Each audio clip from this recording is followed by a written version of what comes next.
TBC atau tuberkulosis merupakan penyakit menular yang disebabkan oleh bakteri Mycobacterium tuberculosis. Nah, penyakit ini dapat menyerang siapa saja dan menyerang organ-organ tubuh tertentu seperti jantung, paru-paru, kulit, dan juga organ-organ tubuh lainnya.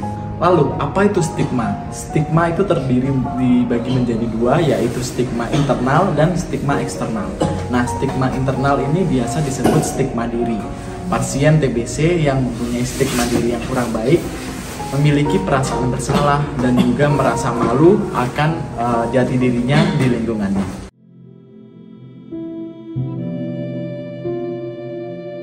Aduh, kayaknya udah batuk berdarah.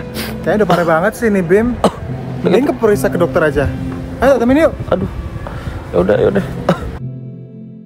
Nah, berdasarkan data, remaja yang menderita TBC ini ternyata juga mengalami gangguan kecemasan. Nah, angkanya cukup besar nih di 48%. Nah, biar kita lebih tahu nih mengenai gambaran secara langsung di masyarakat, kebetulan kita ada beberapa mahasiswa yang bisa kita tanyain. Yuk, kita tanya-tanya. Halo kakak-kakak semua. Jadi aku mau tanya-tanya dikit nih mengenai TBC. Mungkin dari kakaknya, kira-kira apa nih yang kakak ketahui tentang TBC? Kalau TBC itu penyakit infeksi pernafasan akibat Mycobacterium tuberculosis. Kalau kakaknya? Kalau aku ngeliat TBC itu penyakit yang serem dan mudah nyebar ke angin gitu nggak sih? Kalau dari aku, TBC itu yang gejalanya itu ada batuk berdarah gitu. Oke, kalau sekarang nih stigma nih, gimana nih stigma TBC di masyarakat menurut kakak nih? Kalau aku sih sempat dibilang jangan sampai jabat tangan gitu sama penderita TB.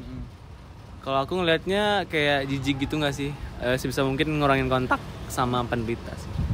Ya sih, amit-amit kalau deket sama penyakit yang gampang menularnya sih. Masih pagi dok. Iya, selamat pagi juga. Sama-sama. Halo Dek, ada keluhan apa? Iya dok, jadi saya agak 2 minggu ini batuk-batuk terus. Sama tadi sebelum kesini saya sempat batuk darah dok. Oh gitu, ada hasil pemeriksaannya nggak atau penunjang lainnya? Sekitar seminggu lalu sih kayaknya saya ada cek lab sih dok. Oh iya. Hasilnya kayak gini. Oke Dek, kamu sepertinya ini berdasarkan hasil labnya kamu kena TBC. TBC? Iya, jadi TBC itu tidak hanya menyerang dewasa saja, tapi remaja seperti kalian juga berpeluang kena.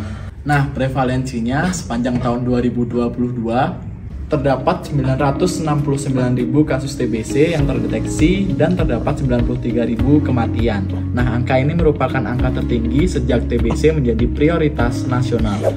Menurut Kemenkes RI 2022, kelompok umur 15-24 tahun menduduki peringkat keempat dalam hal kasus TBC terbanyak dengan persentase 14,2%. Ya, jadi kamu harus mengikuti pengobatan dan terapi selama 6 bulan, tapi kamu tidak boleh putus minum obatnya. Jadi setelah itu silakan kesini lagi, nanti saya evaluasi dan baru bisa menentukan apakah kamu sembuh atau tidak. Baik, terima kasih dok. Tapi saya menghadapi banyak tekanan di sekitar saya dok. Karena saya mengidap TBC. Saya ngerasa saya buruk banget dok.